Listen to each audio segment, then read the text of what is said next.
এই ধরনের বিশ্বাসে আমরা মোটে একমত পোষণ করি না। আমি নিজেই বলছিলাম কিছুক্ষণ আগে যে কিছু কিছু বিশ্বাস আছে তারা বলে যে আমার কাছে আসলে তুমি কিছু পাবা, নাউযুবিল্লাহ। আল্লাহ যাকে দিবে তার মাধ্যমে মানুষ হিদায়াত হয়ে যায়। আল্লাহ কয়জন? একজন। নবী কয়জন? একজন। কিন্তু এরপরে যখন হযরত আলী রাদিয়াল্লাহু আনহুর মাধ্যমে বেলায়েতের যুগ জারি হয়ে গেল, যেটা আমার রাসূলের জামানা থেকেই ছিল, তরিকতটা আসলে আমার রাসূলের জামানা থেকেই শুরু হয়েছে। তারপর থেকে কিন্তু আমরা আমার রাসূলের জামানা থেকে শুরু করে এখন পর্যন্ত হাজার হাজার লক্ষ লক্ষ ওলিদের আমরা পেয়েছি। তার মানে কি, যে কোনো নিয়ামত প্রাপ্ত বান্দার কাছে গেলে, সঠিক হক্কানি পীর মাশায়েখ আল্লাহর ওলির কাছে গেলে আমি আল্লাহর তরফ থেকে তাদের মাধ্যমে আমি হেদায়েত পেতে পারি। কেউ যদি বলে যে আমি ছাড়া আর কেউ তোমাকে কিছু দিতে পারবে না, তাহলে সে কোনোদিন সঠিক আল্লাহর তরফ থেকে কামেল মুর্শিদ বা আল্লাহর ওলি হতে পারে।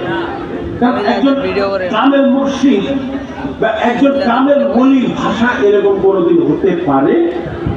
কারণ আপনারা জানেন, আপনাদের মুর্শিদ কেবলা, আমার জন্মদিনের পিতা শাহজাদা গাউসুল আজম হাবিবুর রহমান আল-আজহারি আল-জনের কেবলা, তিনি সর্বসময় বলেছে তোমরা আল্লাহর ইবাদত করো, আল্লাহর জিকির করো।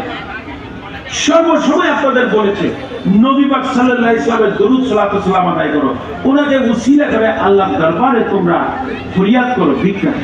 এবং বলেছে যে ওনার মুর্শিদ গাউসে জামান শফি বাবার কথাই তিনি সারা জীবন বলে গেছে। আমাকে কেউ একটা বক্তব্য দেখাতে পারবে না আমার পিতা এবং আপনাদের মুর্শিদকে বলছেন হাবিব হোসেন ভাই ভান্ডারী, তিনি বলেছেন যে আমি ছাড়া আমি সবকিছু তোমাদের করছি। তিনি কোনো সময় তিনি নিজের জন্য কোনো সময় কিছু চান না। বাবার নামে যদি কেউ একটা স্লোগানও দিত, বাবার আগে যেত, বলতো যে আমার নাম কেন নিচ্ছে, আল্লাহ রসুলের নাম না, ভান্ডারীর নাম না। এটা হলো সঠিক আল্লাহর ওলির পরিচয়।